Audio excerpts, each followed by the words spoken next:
Podcast Full Cycle, desenvolvimento de ponta a ponta.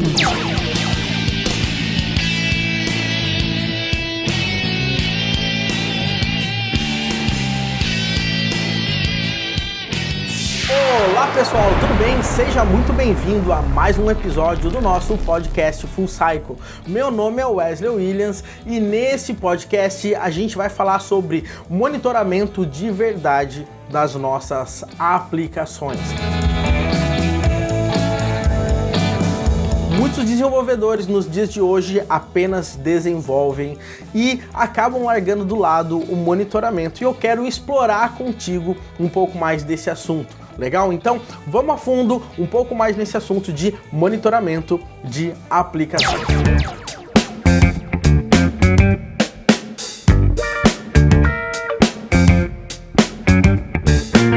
Bom galera, vamos lá! Primeiramente, eu quero gerar um contexto aí pra gente. Por que eu falei que muitos desenvolvedores apenas desenvolvem?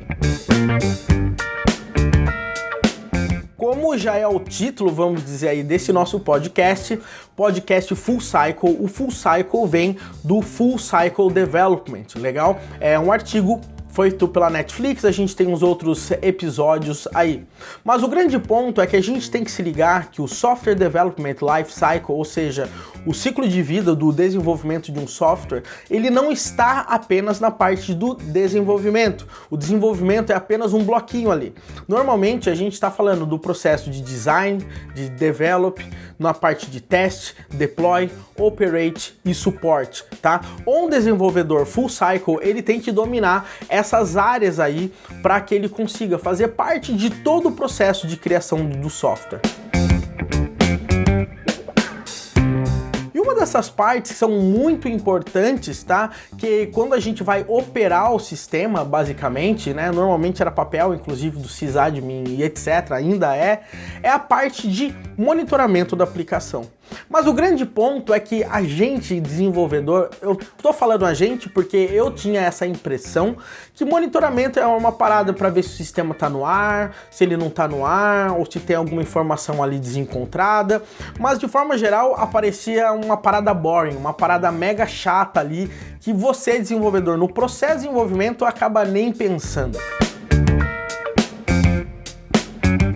E é isso que eu quero mudar e virar a chavinha na sua cabeça hoje, para você olhar um monitoramento com outros olhos e você saber que você tem que programar o monitoramento no processo de desenvolvimento do seu software. É isso mesmo, você vai digitar linhas de monitoramento dentro do seu software para ajudar durante esse processo. Antes da gente ir nesses detalhes, eu quero falar aí de uma forma que normalmente eu organizo de dois tipos de monitoramento, legal? Tipo 1 de monitoramento, o monitoramento de checagem de vida, de saúde da nossa aplicação. Normalmente a gente chama isso de Health Check. O que isso significa? Que é uma verificação de saúde. Como é que está a nossa aplicação? Normalmente se ela está no ar ou se ela não está no ar. Legal? Agora vamos dar um splitar, né? Vamos dar um split na parte de Health Check. A parte de Health Check, normalmente a gente tem uma área de Health Check passivo e também o Health Check ativo. Vamos falar rapidamente aí dessas duas diferenças. O que é o Health Check passivo? O Health Check passivo é o camarada que só consegue verificar a saúde da sua aplicação para ver se a sua aplicação está no ar na hora que alguém acessa a sua aplicação. Vou dar um exemplo para você. Eu acredito que você já deve ter ouvido falar no Nginx, né? Que é um dos servidores web, servidor de proxy reverso, servidor de um monte de coisa, de streaming, de e-mail e etc, proxy de e-mail e um monte de outras coisas, tá? O que o Nginx faz? Por padrão, o Nginx ele tem um esquema, tá, de Health Check passivo.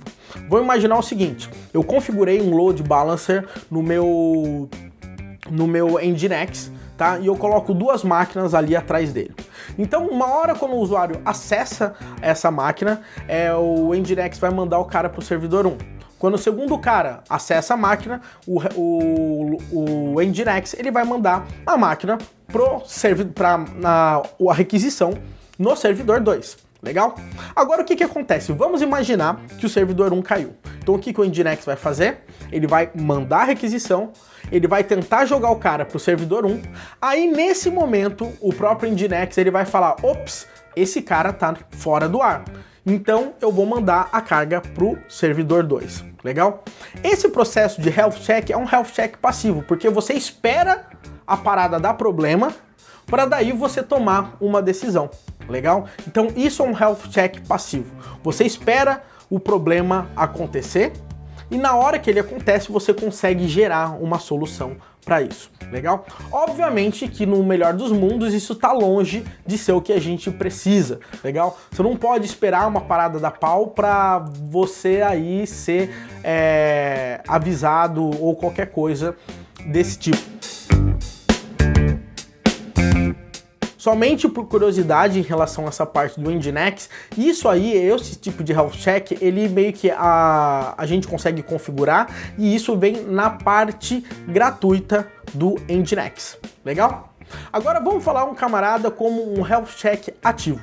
O que o health check ativo faz? Você configura esse camarada para dar o ping na sua aplicação, vamos dizer ali, a cada tanto tempo. E ele consegue verificar de forma proativa se a sua aplicação está fora do ar.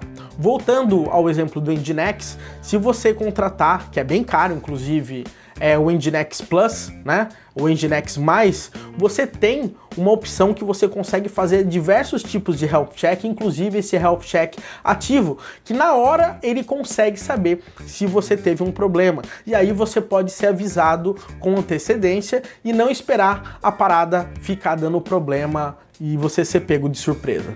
Legal? Então, separamos essa parte de health check ativo e health check passivo. Agora vamos imaginar ali na sua aplicação, vamos imaginar, vou dar o famoso exemplo de e-commerce, porque normalmente todo mundo conhece e-commerce, todo mundo entende o domínio de forma geral ali. O que acontece é o seguinte, vamos imaginar que o meu site está no ar e de repente o meu site caiu. Eu tenho que ser avisado, né, instantaneamente que o meu site está fora do ar em questões de segundo. Legal? Então nesse ponto você tem que utilizar alguma ferramenta para o health check ativo. Legal? Então, e essa ferramenta, normalmente, ela tem que estar fora da sua rede.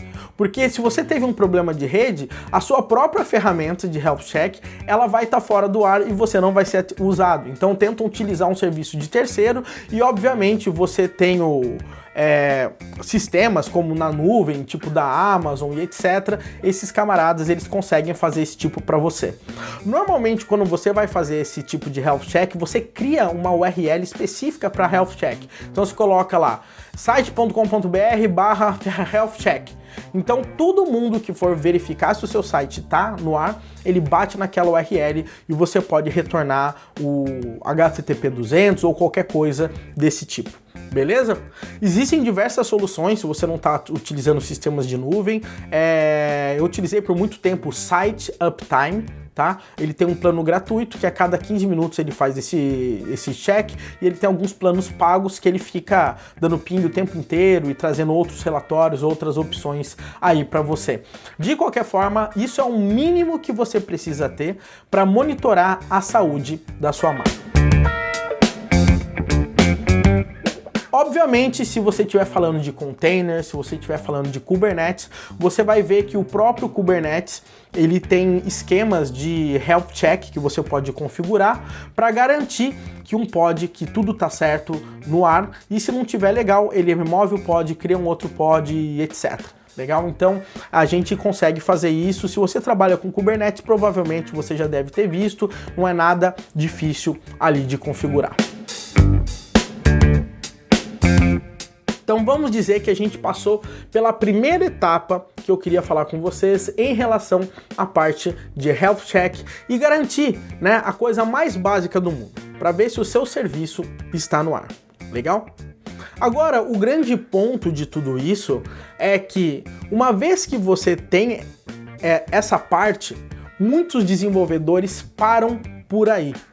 E por que eles param por aí? Porque tá ok no ar, eu fiz o deploy, tá tudo funcionando, então, maravilha, eu não tenho mais problema com o meu sistema. Mas, só que não. Por quê? Porque quando a gente está falando de monitoramento, a gente tem duas formas para a gente falar disso. Um é o monitoramento, vamos dizer assim, estrutural, legal? Ou seja, você verifica se a sua estrutura está comportando, se o seu site está no ar e etc. E você tem o monitoramento que a gente chama de comportamental, legal? O que é um monitoramento comportamental aí nesse nosso caso? Esse monitoramento comportamental é que você não vai monitorar apenas se algo está no ar ou não está no ar. Você vai começar a monitorar o tipo de informação que a sua aplicação está gerando e se naquele momento aquele tipo de informação está tendo problema. E isso é extremamente crítico. E é nesse ponto que a maioria das pessoas hoje em dia estão trabalhando com monitoramento. Vamos dizer o seguinte, imagina que eu tenho uma loja virtual, ela está no ar, eu fiz o deploy, não deu nenhum erro aparentemente, está tudo ok, mas de repente eu começo a perceber que tá todos os sistemas no ar, mas a minha loja para de vender. Eu percebi que não está mais tendo venda, tá? Agora galera, vamos imaginar o seguinte, se a gente tem uma média, por exemplo, de uma venda na loja a cada 15 minutos, passou uma hora e eu não tive nenhuma venda, eu preciso de um alarme, soou o alarme, alguma coisa está errada, ou pelo menos eu tenho que verificar o que está acontecendo. Agora a minha pergunta para você é, você que já trabalhou com loja virtual, você que já trabalhou com algum site que sempre tem vendas, você já monitorou esses tipos de caso? Tá? Então, raramente alguém fica monitorando esses tipos de coisa, a não ser se você trabalha em uma empresa grande e já passou por esses tipos de dor. Legal? Então o que acontece? São esses tipos de monitoramento que eu quero falar agora para você se ligar o quão importante é o monitoramento e como esse monitoramento ele tem que ser previsto no processo de desenvolvimento. E como que você consegue criar toda essa estrutura para que você consiga realizar esse tipo de monitoramento? Primeira coisa, e que normalmente todo mundo, vamos dizer assim, torce o nariz para isso, é a parte de logs, tá? Normalmente a gente negligencia pra caramba a parte de logs, a gente acha que log não é algo do desenvolvedor, a gente só usa log para debugar e tem os logs ali que são gerados para o sistema operacional e que a gente não tá nem aí para isso, tá? Mas o que acontece? Logs são uma das coisas mais importantes que a gente tem no nosso sistema, porque é a partir disso que a gente consegue monitorar o comportamento da nossa aplicação e, obviamente, da nossa infraestrutura. Vamos falar sobre o comportamento da nossa aplicação. Lembra desse exemplo que eu acabei de dar para você, falando que, por exemplo, se a minha aplicação ela tá fora do ar, né? Ok, mas se ela para de vender, eu tenho que ser avisado. Então, como que eu consigo fazer isso? Eu consigo fazer isso a partir de logs. Então, vamos lá, galera. Seguinte, todas as vezes que você estiver desenvolvendo uma parte que principalmente é crítica no seu sistema, você tem que emitir logs. Pode ser um log de informação, pode ser um log de warning, pode ser um log de erro, mas esses logs, eles têm que sair. Então, você fez uma venda? Pô, gera um log, por exemplo. Você teve um probleminha ali, demorou alguma coisa, um passo anterior não foi realizado, gera um warning. Teve um bug, teve uma exception no seu sistema, gera um log, tá? Não dá um print e acabou, ou você comenta a linha depois da exception, etc. Não, gera um log. E conforme esses logs foram sendo gerados, você vai ter no final das contas o quê? Você vai ter todo o processo, tudo que está acontecendo na sua aplicação ali. Legal? Então vamos partir do princípio agora que você, desenvolvedor, falou o seguinte: poxa, agora eu entendi para que serve o log. Então nesse momento, agora eu vou começar a logar tudo que eu posso na nossa aplicação. E olha só, galera, se você trabalha com aplicações mais críticas, normalmente fazem vendas ou que transacionam coisas de cartão de crédito ou qualquer coisa, cara, você tem que logar tudo na sua aplicação. Você tem que poder ter controle de 100% de tudo que está acontecendo. Então não tenha medo de log, tá? Abuse dos logs, vale a pena fazer isso. Agora o que acontece é o seguinte, tá? Vamos imaginar que eu tenho esses logs. E aí a gente cai naquele problema que muita gente tem, tá? Os logs, eles ficam gravados na onde? Na máquina em que a aplicação está rodando. Legal? Mas nos dias de hoje, com toda essa história de nuvem, container, blá blá blá, normalmente a gente está trabalhando com discos efêmeros. Tá? O que isso significa? Que o disco ele pode ser apagado o tempo inteiro e o nosso container, por exemplo, pode ser criado e todas as informações ali elas vão ser perdidas, que o importante é que a nossa aplicação esteja no ar, esteja deployada, legal? Ou seja, eu comecei a gravar um monte de coisa de logs, vamos dizer que esse container morreu, subiu um outro container igual, mas os logs foram perdidos. E é nesse momento que você precisa ter alguma forma de você conseguir agregar esses logs e jogar esses logs fora da máquina que ela está, que está rodando a aplicação. Legal? Ou seja, o log no final das contas ele não deixa de ser um stream de dados e que você consegue capturar esses dados e jogar essa informação num outro servidor, por exemplo, para que daí você tenha todas as informações consolidadas. Falando da forma mais simples hoje em dia, como é que você pode fazer, existem diversas ferramentas do tipo, por exemplo, o Paper Trail da vida, tá? Uma Paper Trail da vida basicamente tem diversos planos, eu acho que tem até plano gratuito. Basicamente, você instala um agentezinho na sua máquina, né, no servidor, e toda vez que você começar a gerar logs, ele vai pegar esses logs e vai jogar no servidor deles, e daí você tem a interface deles que você consegue consultar os logs, verificar, rodar comandos, conseguir entender, você consegue filtrar isso de diversas formas para você conseguir analisar direito aí a sua aplicação. Então a primeira coisa, independente da forma como você está trabalhando, é o seguinte: jogue os seus logs para fora da máquina, tá? Por quê? Porque se a sua máquina for perdida, você perde os logs. E como eu disse, logs são uma das coisas mais importantes da sua aplicação. Agora o que acontece? Ferramentas como o Paper Trail e etc., eu posso até estar meio enganado, ele tem um certo limite, vamos dizer assim, de conseguir visualizar todos esses processos. Porque basicamente você vai pegar o log e você vai depurar, você vai olhar, você vai entender, ótimo, teve um bug, ótimo, teve isso, ótimo, teve aquilo, eu consigo verificar tudo isso que está acontecendo. Perfeito, maravilha, eu estou super feliz e etc. Mas o que acontece?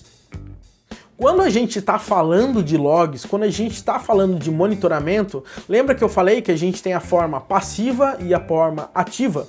Quando você joga apenas uns logs ali num Paper Trail da vida, o que vai acontecer?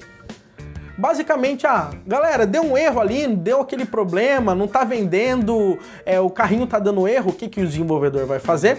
Ele vai pegar, logar no Paper Trail e vai procurar o log, vai entender naquele momento o erro que deu ali na hora da venda e ele vai consertar e vai subir a correção do bug. Legal? Mas isso é de forma passiva. Perceba que a gente está esperando o problema acontecer, alguém nos avisar, e se ninguém avisar, esse problema vai persistir ali por muito tempo. Legal? Agora, como que a gente pode trabalhar isso de uma forma mais ativa, de uma forma ali mais consistente e que você consiga ter essas informações aí em tempo real? Ok? Nesse caso, eu quero falar para vocês de duas ferramentas que são extremamente importantes. Normalmente a maioria da galera tá usando essas ferramentas, tá? Existem outras, legal? Mas que vão te ajudar muito, mas muito mesmo, para você conseguir monitorar suas aplicações, fundamentalmente baseado no comportamento da sua aplicação. Legal? E qual ferramenta é? Eu quero falar o seguinte: primeira ferramenta que eu quero falar para você, na realidade é um conjunto de ferramentas, é um stack de ferramentas, que é o Elastic Stack. Tá? O que o Elastic Stack faz? Normalmente quando a gente fala no Elastic Stack, muita gente faz aquela associação com o Elasticsearch, que normalmente a gente sabe que a gente joga os dados lá, a gente consegue buscar, tem uns índices, ele busca muito rapidamente. Se você trabalha com Elasticsearch, você sabe o quão poderoso a ferramenta é. Mas o que acontece? Conforme o tempo foi passando, a galera começou a perceber que você não precisa cadastrar apenas os seus produtos para ter uma busca no Elasticsearch. Você poderia começar a colocar dados em série no Elasticsearch e conseguir consultar esses dados da melhor forma possível. E daí os caras pensaram o seguinte: poxa vida, se eu tenho um banco de dados, ele é super rápido, ele aguenta um monte de requisição, eu consigo jogar os dados ali, por que não? Eu não vou jogar os meus logs no Elasticsearch e daí eu tô super feliz porque eu tenho todas as informações e eu posso consultar, que nem eu faço com o Paper Trail da vida. Legal? Mas o que acontece? Quando a gente percebeu, né, a galera teve essa necessidade, e o próprio pessoal da Elastic, eu tive a oportunidade de visitar a Elastic em São Francisco, a gente falou com o diretor lá e o cara contou mais ou menos essa história que eu acabei de falar. A galera pensou, poxa, se todo mundo consegue jogar logs, e logs é muita informação e o Elasticsearch suporta isso, vamos tentar facilitar a vida dessa galera e adicionar mais uma ferramenta nesse nosso stack, e nesse caso essa ferramenta ela chama de Logstash, tá? O que esse Logstash faz aí em relação ao Elasticsearch aí nesse caso? O Logstash é um camarada específico que ele consegue pegar esse log, tratar essa informação da forma que você precisa, legal? E jogar no Elasticsearch.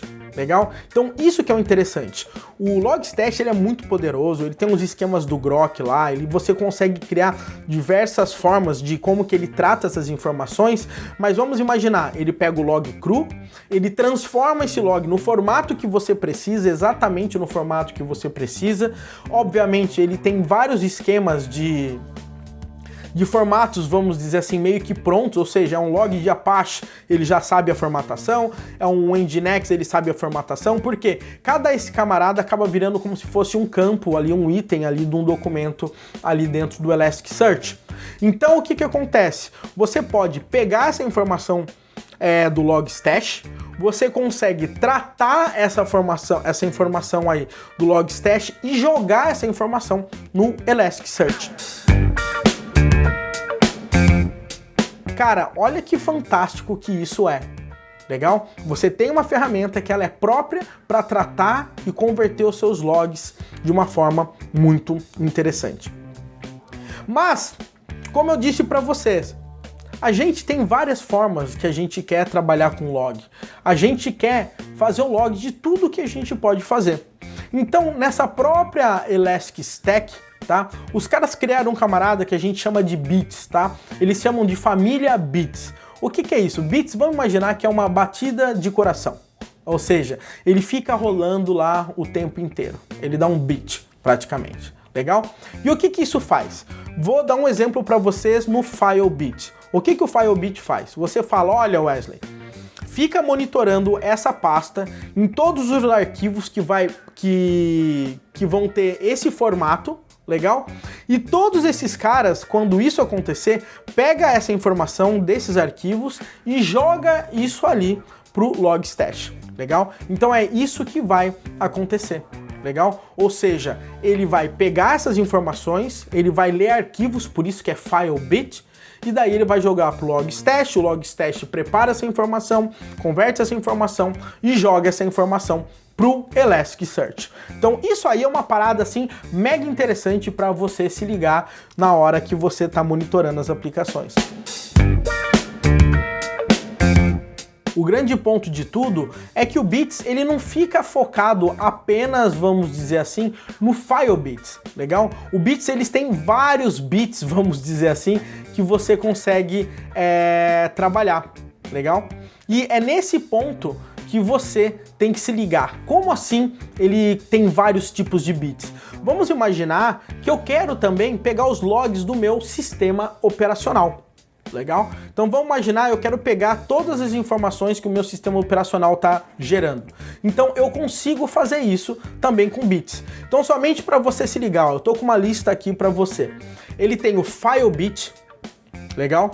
Ele tem o MetricBit, que é um outro camarada que a gente consegue monitorar praticamente em nível de sistema as informações, ok? A gente consegue pegar, por exemplo, utilização de CPU, você consegue ver até informações, por exemplo, do Kubernetes e tudo mais. Então você tem esse camarada aí. Você também tem o Packetbit. Esse camarada, você consegue monitorar vários tipos de serviço, inclusive monitorar serviços HTTP, latência, erro que está acontecendo e tudo mais. Então você consegue também trabalhar com esse cara. Você também tem o Heartbeat. Você tem diversos caras, basicamente. Ou seja, já deu para você se ligar que eu consigo trabalhar com esse Bits. Esse Bits ele fica lendo toda essa informação, joga pro Logstash e depois joga pro Elasticsearch, tá? Se eu não me engano, você pode jogar direto pro Elasticsearch também. Mas o grande ponto ali é que esse Bits, ele no final das contas, ele é um agente. Você instala isso na máquina e ele fica rodando ali na máquina e ele fica ali consumindo a informação e jogando para onde que a gente precisa. Agora, aonde que eu vou ver todas essas informações? Porque até agora a gente está falando, no final das contas, de coleta de dados, tá? E aí, para fechar com chave de ouro, o Elasticstack ele tem o famoso Kibana. Eu não sei se você já teve a oportunidade de trabalhar com a Kibana, mas o que o Kibana faz? Ele é como se fosse um painel de controle bonitão que você consegue, na realidade, criar diversos tipos de dashboards, gráficos e tudo mais para você analisar tudo o que está acontecendo em tempo real ali na aplicação. E daí você parece que está ali num cockpit ali de um Boeing ou qualquer coisa desse tipo, porque você pega tudo quanto é métrica específica e que você precisa ter para você conseguir finalmente ver como é que tudo aquilo tá rolando. Então, isso aí é uma visão geral ali sobre o Elasticstack, tá? Eu já gravei um vídeo sobre isso, depois eu deixo aí anexado, mas isso aí é importante para a gente se ligar. Então perceba que nesse caso do Elasticstack, a gente tem isso de forma de agentes. Esse cara fica na máquina e fica pegando essa informação e jogando lá fora. Agora, eu quero falar com vocês sobre um outro camarada legal que ele chama de Prometheus, tá? Ou Prometheus, tá? Eu vou falar Prometheus aqui para ficar mais legal, dar uma brasileirada em toda a parada. O Prometheus, na realidade, a grande ideia dele é também conseguir monitorar aplicações, mas ele faz ao contrário. Na realidade, tá? O que o Prometheus ele faz? Ao invés de você instalar um agente do Prometheus, legal? Lá dentro da máquina, ok? Olha que maneiro, galera. Ao invés de você instalar um agente do Prometheus ali dentro da máquina, o que vai acontecer? O Prometheus vai acessar sua máquina e vai pegar a informação. Ou seja, você não instala ele na sua máquina e ele vai mandando informação para um banco de dados.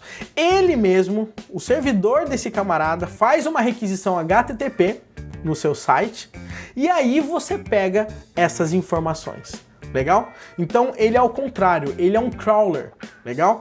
Agora, a grande diferença de você trabalhar com Prometheus numa aplicação normal é que tem um contra. Eu não digo que é um contra, porque no final das contas é maravilhoso, é que você, na hora que você está desenvolvendo a sua aplicação, você cria ali métricas que você quer que o Prometheus acesse.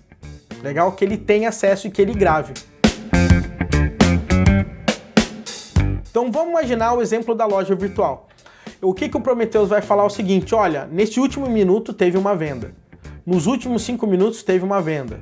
Nesse período teve uma venda. Então a cada 15 segundos, por exemplo, ele vai acessando uma URL HTTP, a requisição é HTTP mesmo, e o seu sistema gera lá num formatão, num textão, essa informação, por exemplo, as vendas. E o Prometheus fica pegando essa informação e gravando essa informação no banco de dados dele, tá? Somente para você não ficar assustado, tá? Você tem pacote do Prometheus para tudo quanto é linguagem de programação. Então você não precisa fazer do zero, tá? Então vamos imaginar que eu vou trabalhar com PHP, então eu posso pegar uma biblioteca do Prometheus para PHP, eu pego os dados que eu quero que ele monitore e ele já vai cuspir essa informação no formato que o Prometheus ele consegue ler. Legal? Então o Prometheus ele trabalha dessa forma e é muito interessante porque você fica pensando, poxa, por que não o meu sistema de monitoramento acessar a minha máquina ao invés de eu ficar instalando agentes?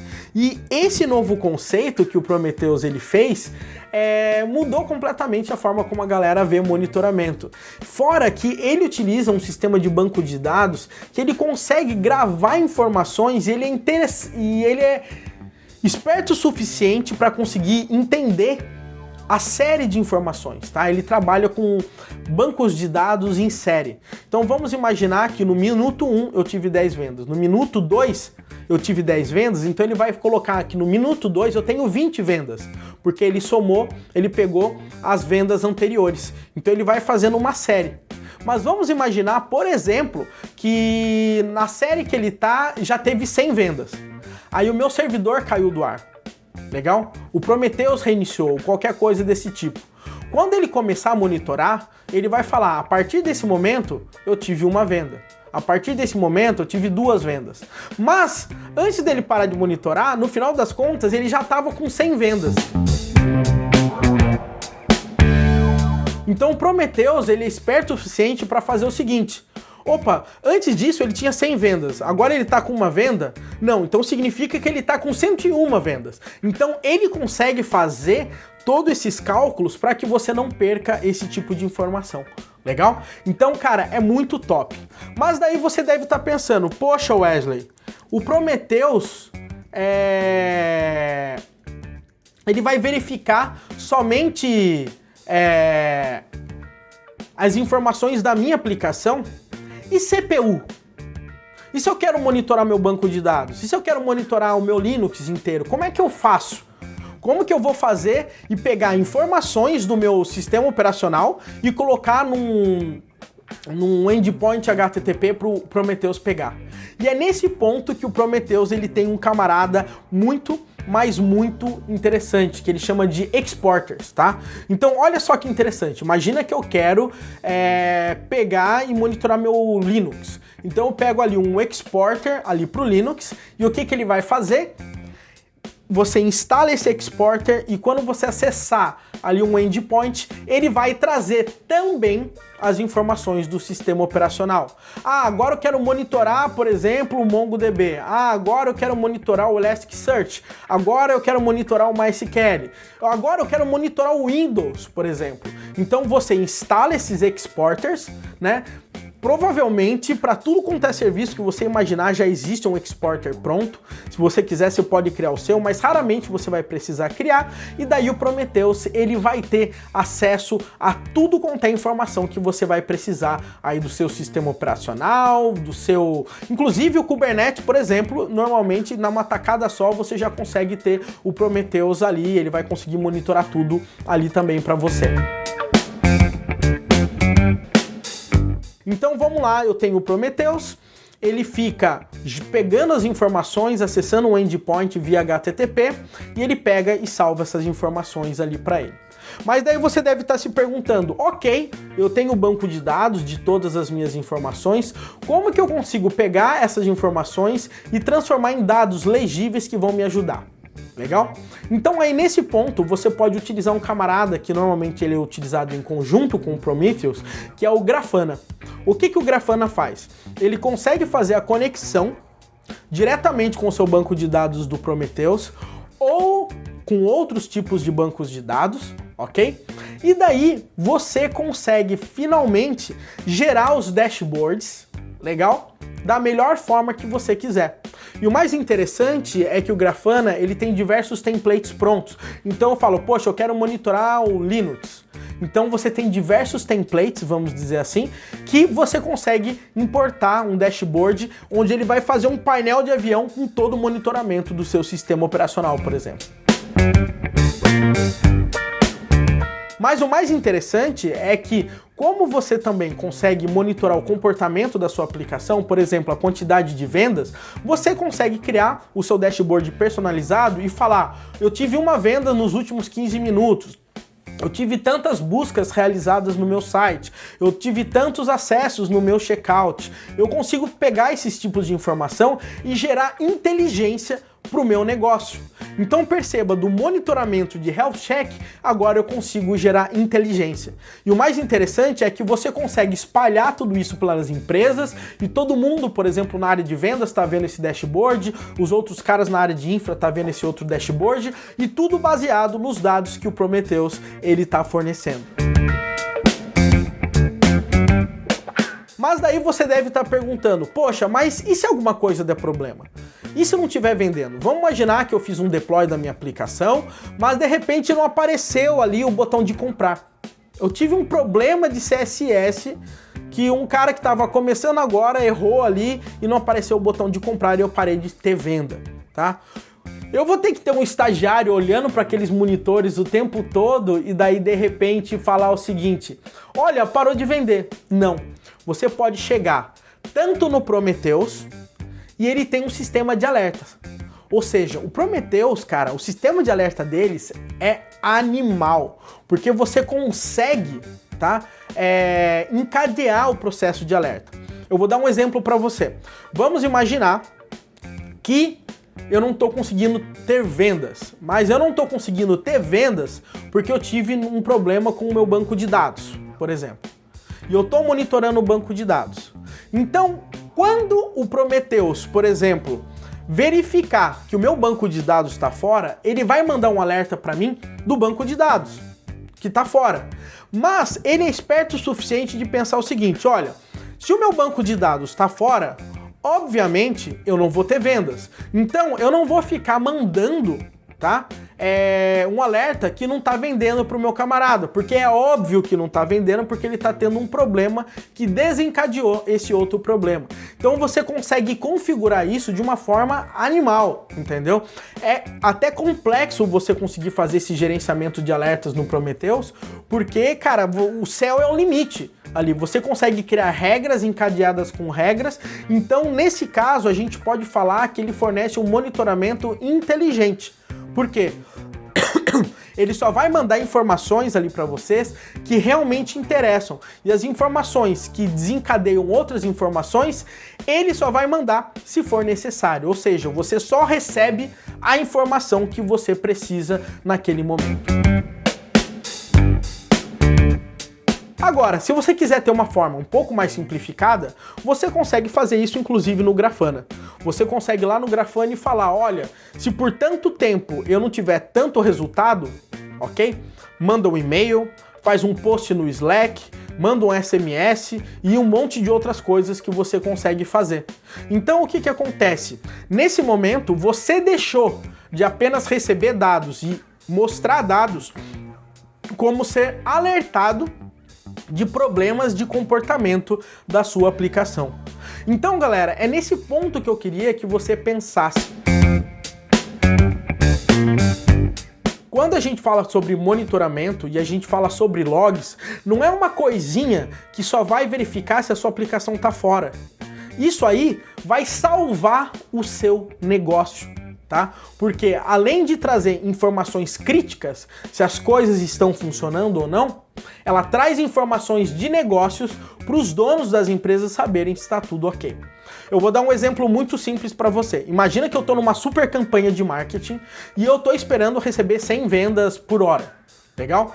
E daí, como que eu sei que eu estou tendo 100 vendas por hora? Qual que é o espaçamento? Quais são os tipos de produto? Então eu consigo colocar, por exemplo, um dashboard, nesse nosso caso, esperando receber as vendas de tantos produtos. E daí o dono da empresa, os diretores, a galera de marketing fala, olha, esse produto está vendendo pouco durante esse ponto.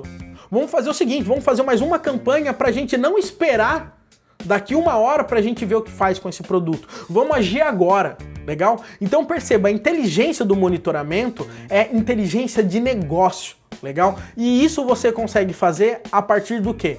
De logs, de informações de bancos de dados, de informações que são extraídas e tudo mais. Então, quando a gente está falando de monitoramento, a gente está falando de monitorar de verdade para trazer inteligência. Existem diversas outras ferramentas de monitoramento, legal? Existem ferramentas de monitoramento de performance, por exemplo. Você pode pegar aquelas ferramentas de APM, inclusive a Elastic tem uma opção para isso. Você pode ter o New Relic da vida, que você fala, olha, esse tipo de query tá tomando muito tempo, então vamos otimizar esse camarada. Existem esses outros tipos de forma de você monitorar e de você conseguir traquear o comportamento da sua aplicação. Mas, de uma forma ou de outra, tá? Você tem que saber que hoje em dia, o arroz e feijão não é mais ver se a sua aplicação está no ar. O arroz e feijão não é mais apenas gravar logs e quando o bug acontecer, você vai lá buscar no log e entender o porquê aconteceu o bug. Mas nos dias de hoje, monitoramento é igual a gerar inteligência em tempo real e não interessa para quem. Pode ser para o cara da infra, pode ser para o desenvolvedor, pode ser pro pessoal que vai verificar a inteligência do negócio. Eu realmente espero que você tenha gostado dessas informações que eu passei hoje aqui para vocês, legal? Porque de fato isso faz a diferença e eu garanto para você que muita gente que está ouvindo esse podcast agora não trabalha com monitoramento dessa forma como eu acabei de falar. Mas agora pelo menos você tem o caminho das pedras de como você vai trabalhar. Eu vou deixar disponível o link aí para vocês de todas essas ferramentas que eu falei aqui para você. Uma outra coisa que eu queria falar para vocês é que nós, estamos com um canal no Telegram, legal?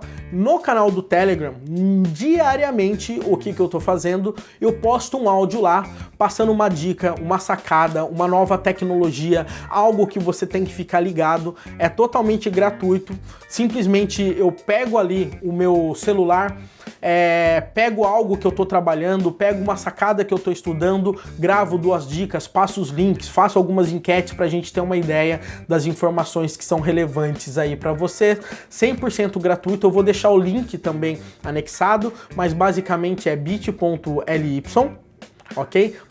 /canal Full Cycle, legal? Com isso você consegue entrar nessa nossa comunidade, nesse canal do Telegram. Obviamente, eu não vou deixar de citar, segue a gente também no Instagram, @devfullcycle, e acessa o nosso site, fullcycle.com.br. O que a gente faz? A gente pega esses podcasts, a gente coloca lá, a gente pega vídeos que muitas vezes são até complexos, e a gente transforma esses vídeos também em formatos de artigo. Para você que não quer ficar apenas vendo vídeos, você consegue também ler diversos artigos. A gente posta tudo quanto é tipo de assunto sobre Full Cycle Development, e dessa forma vai ficar muito mais fácil você se tornar um desenvolvedor Full Cycle. Galera, um grande abraço aí para vocês e aguardo você aí no nosso próximo episódio do nosso podcast Full Cycle. Até a próxima! Esse podcast foi apresentado pelo projeto Full Cycle. Acesse fullcycle.com.br e também não deixe de nos seguir no Instagram, @devfullcycle.